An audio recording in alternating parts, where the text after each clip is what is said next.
everyone! Magandang araw mga idol! Samahan nyo na naman ako today na gumawa ng isang uri ng pagkain mga lodi. Pero bago tayo mag-umpisa, huwag sanang kalimutan i-like at i-share ang videos ko at i-subscribe ang YouTube channel ko para lagi kayong updated sa mga videos na ina-upload ko.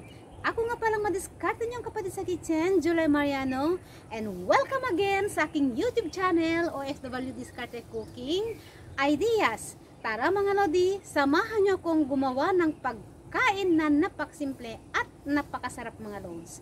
Let's go! Yan ang simpleng pagkain na gagawin natin mga lods. Gagawa tayo ng dumpling at yan yung mga ingredients na ilalagay ko mga lodi. Samahan niyo akong gumawa mga loads. I-mince muna natin yung chive mga loads. Ayan. Litan lang natin yung hiwa mga lodi.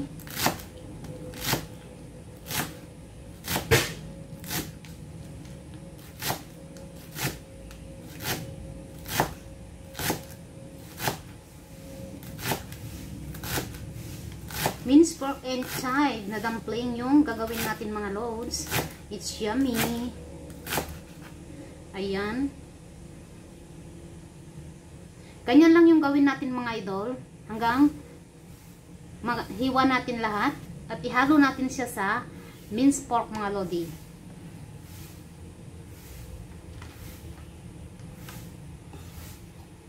Ang bango mga loads. Ayan, ganyan lang mga loads. Ayan mga idol. Nahiwa ko na lahat yung chive. At i-mix na natin yung ibang ingredients mga loads. Maglagay ako ng black pepper. For the taste mga lodi. Ayan. At syempre, flour mga loads.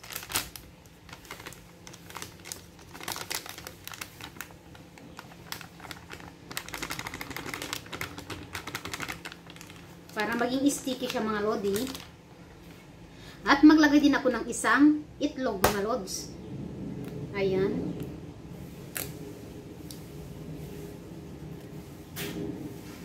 Mag-iwan tayo ng konting puti mga lodi. Pang ano natin mamaya sa dumpling mga lods.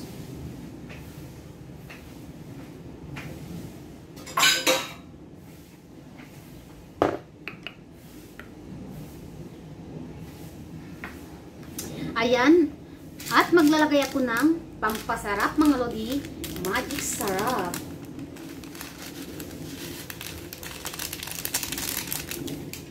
Then, let's mix it mga lods. Ang sarap ng dumpling na gagawin natin mga idol. Ayan. I-mix natin siyang mabuti.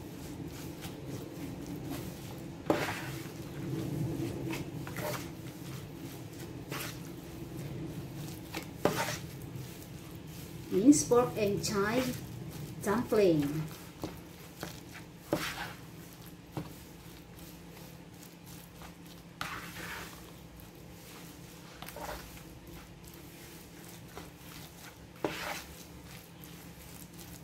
I-mix natin mabuti mga idol.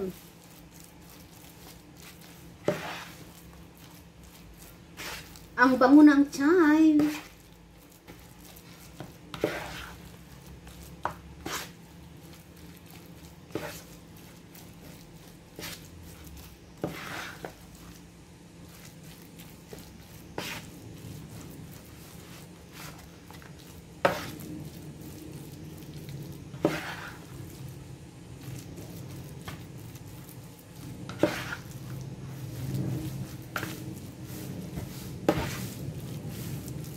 Simple at napakayami mga loads.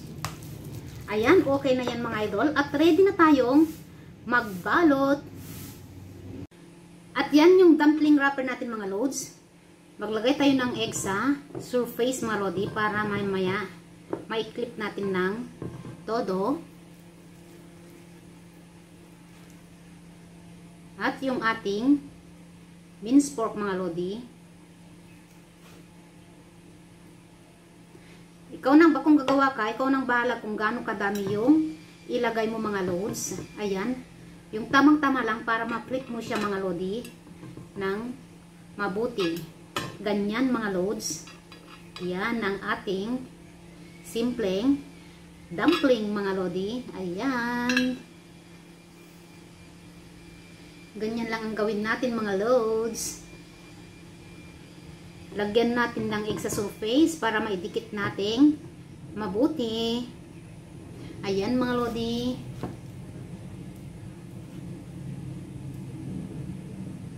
Ay, medyo madami. Bawasan natin. Para ma-flip natin ng mabuti. Ayan mga loads. Ganyan lang ka-easy gumawa ng dumpling mga lodi. Oh. I-clip mo ng todo. Kung gusto mong may design, i-ganyan-ganyan mo lang mga loads. Clip. O, di ba mga lodi? Mindset.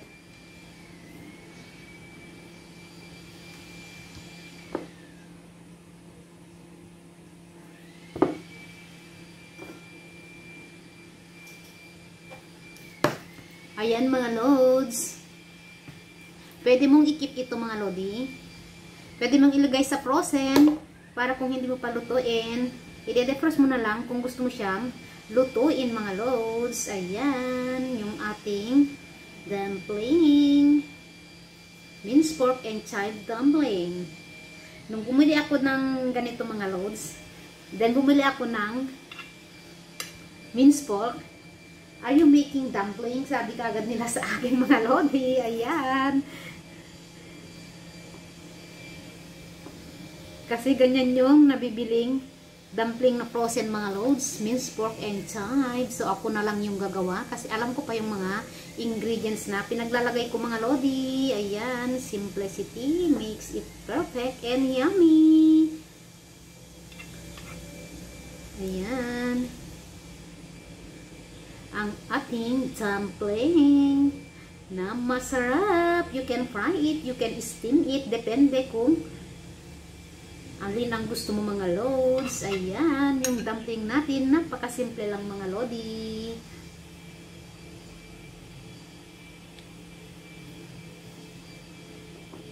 Basta maglagay lang kayo ng egg or water sa surface mga lod para ma-flip yun ng mabuti at hindi magbubukas pag nilagay nyo yung minced pork inside mga loads. There is mga lodi. I-flip mong mabuti para hindi siya magbukas mga loads. Then i-chilled muna natin saglit. Bukas pwede na natin siyang kainin mga loads. Ayan. Ayan mga lodi yung ating dumpling.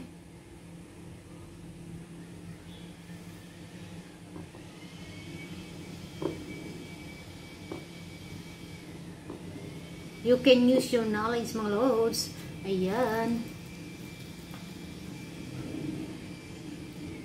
Kesa bumili ka mga loads, gumawa ka na lang. Ayan, may nabibili namang wrapper ng dumpling mga lodi. Then, buy it and make your own. At alam mo pa yung nilalagay mo mga loads na ingredients. Ayan, napakadali lang gumawa ng dumpling.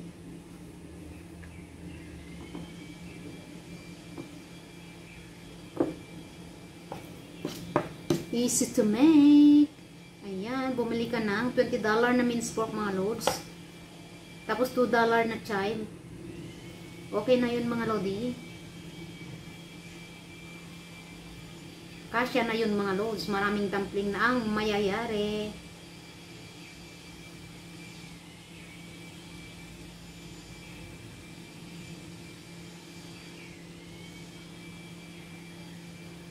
Ayan mga idol. Kumikit yung chive. Tanggalin natin. Ayan mga lodi. Ayan yung nagawa na natin mga loads. At yan lahat yung dumpling na ginawa natin mga idol. Napakasimple lang at masarap yan mga loads. I-chilled muna natin ng one night, then lutuin natin bukas mga lodi. Ganyan kasimple gumawa ng dumpling mga loads. Maraming salamat sa lahat ng nanood ng videos ko at sa mga mananood pa kung paano ako gumawa ng isang napakasimpleng pagkain mga lodi na dumpling na simple lang din ang mga ingredients na nilagay ko pero napakasarap mga idol. Sabi ng mga nakatikim sa ginawa ko mga loads, ayan, hindi ko pa natikman kasi medyo masakit pa ang ngipin ko mga lodi, hindi pa ako makakain ng medyo crispy kasi niluto ko yun nung ginawa ko mga lodi. After 30 minutes niluto ko and then crispy ko siya mga loads. Pinakain ko mga loads sa mga kasama ko. And then sabi nila, ang sarap mga lodi. Wala pa akong ginawang sausawan. Kinain nila na ganon. Napakasarap mga loads. Ayan. Panoorin nyo lahat yung videos ko mga lodi para makita nyo kung ano yung mga ingredients na nilagay ko mga loads. Napakasarap. Pwede nyong gayahin, pwede nyong gawing negosyo, pang pamilya, pang ulam mga lods. Ayan, maraming salamat sa lahat ng suporta nyo sa akin. Sana suportahan nyo ako sa lahat ng videos na ina-upload ko mga lods para sa mga beneficiaries ko sa pag-aaral mga lodi. Ayan, maraming salamat sa suporta nyo sa akin. See you again next videos. Bye! Bye-bye!